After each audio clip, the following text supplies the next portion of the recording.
Starting from you barrister साहब, thank you so much for joining us finally. ये जरा बताएं कि आप तो तारीखें दे रहे हैं भाई कि बजट से पहले आना है और अप्रैल में आना है 28वीं तरमीम, और अभी तो अपोजिशन उसी पे ही नहीं मिट रही। वो कह रहे हैं कि हमने तो इस पे भी प्रोटेस्ट करना है। बिस्मिल्लाहिर्रहमानिर्रहीम। सतीश साहब बहुत बहुत शुक्रिया। देखिए, बिल्कुल एक प्रोसेस है और एक प्रोसेस जो है वो आई थिंक के इनिशिएट कर दिया गया है इस तमाम तर हवाले से। जो बाज़गश्त थी, जो बातचीत थी, बिलखुसूस 27वीं आईनी तरमीम के वक्त जो हमारे इत्तेहादी हैं, एमकेएम हो गया, ये दीगर इत्तेहादी, उनकी तरफ से कुछ चीजें थी जो कि हमने उनसे वाज़े तौर पे ये बात हमने उनको कही कि अगली जो तरमीम होगी उसमें बिल्कुल ये हम 140A के हवाले से, स्ट्रेंथनिंग ऑफ लोकल गवर्नमेंट के हवाले से जो तमाम तर मामला है हम उसको इंक्लूड करेंगे। और ये फ्लोर ऑफ द हाउस पे भी जो है वज़ीर आज़म पाकिस्तान ने ये बात की है और उन्होंने कहा कि एक कंसेंसस डेवलप होना चाहिए। और इसी हवाले से एनएफसी के ऊपर भी जितनी बात हुई वो भी आपके सामने है कि ऐसा नहीं हो सकता कि आप सूबों की मजबूती के हवाले से बात करें लेकिन वफाक को जो है कमजोर करने के हवाले से कोई इकदाम, जो वफाक कमजोर हो रही है उसके हवाले से कोई इकदाम ना उठाएं। तो ये अब नागुज़ीर हो चुका है। तो ये अप्रैल की जो आप तारीख दे रहे हैं ये अब आनी अप्रैल में हम समझें तरमीम? देखिए, मैं इतना मतलब स्ट्रिक्ट टाइमलाइंस तो उसकी उस हवाले से नहीं होती है। एक प्रोसेस होता है, एक it's a work in process. इसकी ये बात जरूर कह लें, लेकिन मैं ये जरूर कह सकता हूँ अप्रैल से पहले की जो मैंने बात की है, क्योंकि डायरेक्टली और इनडायरेक्टली लिंक है इसका आपके बजट के हवाले से, तो ये चीजें तय होना जो कह लें एलिफेंट्स इन द रूम है, इनका बिल्कुल डिस्कस होना जरूरी है। कितना कोई आंख मचोली खेला जाएगा और कितनी कोई जो है वो छुपा जाएगा इन रियल इश्यूज से। इन रियल इश्यूज को डिस्कस होना है और ये रियल इश्यूज जो है ये आज भी तो बैठ के इस पे consensus develop. I am glad you said this because पहले तो तरमीम होती थी तो 10-10 साल गुजर जाते थे, अब तो ऐसा क्विकली सारा काम हो रहा है। फैसल साहब, योर थॉट्स ऑन दैट? 28वीं की तैयारी है। अताउल्लाह तारड़ साहब ने तो इसको नेगेट किया है। अकील को I tend to believe in him because जब ये 27वीं का भी कोई नहीं मान रहा था तो अकील वुड ऑलवेज से कि बिल्कुल ये हो रहा है और वो हो गया। तो और जो कमोबेश आई थिंक जो डेवलपमेंट्स हैं अकील उनसे ज़्यादा होते हैं। देखिए, अगर तो जो 26वीं 27वीं तरमीम हुई है वो तो खालिस्तान कुछ शख्सियात को सामने रख के की गई है, पर्सन स्पेसिफिक है।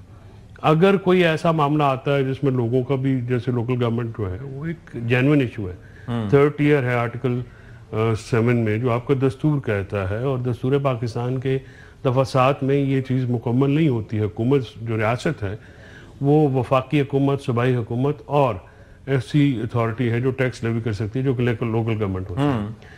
अब इसको आइन में क्या करना है क्या नहीं करना, आइन में तो बहुत सारी चीजें रखी हैं तो मुकम्मल तो वो भी नहीं होती। लेकिन रिसेंट हिस्ट्री में मुशर्रफ साहब के जमाने से हम देख रहे हैं कि ये जो लोकल गवर्नमेंट्स का सेटअप किसी न किसी तरीके से चल रहा है, लेकिन अब तक उस पर ये एक मुत्तफिक नहीं हो सके कि उनको इख्तियारात कैसे देने हैं, उन तक कैसे बराह रास्त देखिए पंजाब में पहुंचाने कैसे हैं। पंजाब में जब हमारी गवर्नमेंट थी तब भी हमने बड़ा शोर मचाया था, बुज़दार साहब ने नहीं की तो उसका नुकसान हुआ हमें। बुज़दार साहब ने नहीं किया और सब उन्होंने खुद से नहीं किए थे, मतलब कैपेसिटी नहीं थे, फैसले लेने होते हैं ना। अगर सेम ने फैसले लेने होते हैं ना जी। फैसले वो कर रहे थे। फैसले तो कर ही रहे थे ज़ाहिर, अगर सीएम वहाँ पे थे तो, अगर नहीं कर रहे थे तो फिर सीएम क्यों थे।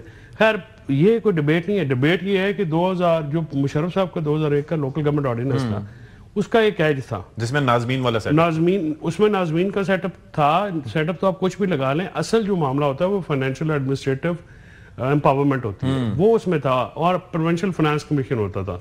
यहाँ पे क्या हुआ कि 2018 के बाद 18वीं तरमीम में 2009 के बाद ये ऊपर से पैसे वफाक से सूबों में चले जाते हैं और आगे नहीं जाते, उस पे ऊपर ये नहीं कराते ना। अभी भी जो लोकल गवर्नमेंट एक्ट है पंजाब का, उसमें इन्होंने तहसील केडर रखा है, जिला केडर खत्म कर दिया है, सारी अथॉरिटी डीसी को दे दी है और डीसी ऐसी चलाएंगे। तो वो ब्यूरोक्रेटिक जो है वो एक मॉडल है, वो हरगिज दफा 140A के तहत नहीं है।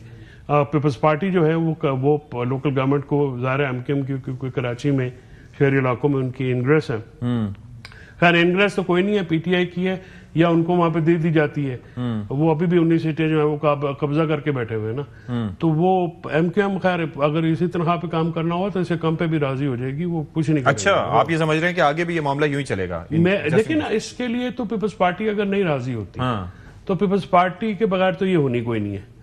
ठीक है ना जी। पीपल्स पार्टी और जहां तक मौजूदा सूरत हाल है, पीपल्स पार्टी बिल्कुल इसके ऊपर जो NFC है उसके ऊपर तो वो बिल्कुल नहीं करने देते। पूछ लेते हैं और पूछ लेते हैं। मैं अर्ज कर रहा हूँ ना कि CEC में जब तक जरदारी साहब नहीं मानेंगे ये नहीं होगा। और ये जो चीज होनी है ये सती साहब उस वक्त होनी है जब हो जानी चाहिए। ये एक अवाम का काम है और ये जो वफाक और 18th अमेंडमेंट को भी थोड़ा बैलेंस आउट करने की जरूरत तो है, क्योंकि ये 57% ऑफ टोटल रेवेन्यू चला जाता है सूबों के पास, वफाक के पास रहता है, और वफाक के पास कोई नहीं रहता और वापस होता नहीं है। और बिस भी उनके पास, वफाक के पास सेहत, तालीम और ये जो मेन शोबे हैं।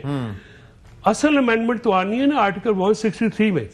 अच्छा, सब क्लॉज 3 में वो है कंसोलिडेशन। जो रेवेन्यू आता है ना वो टैक्स के जरिए आता है ना। ठीक है।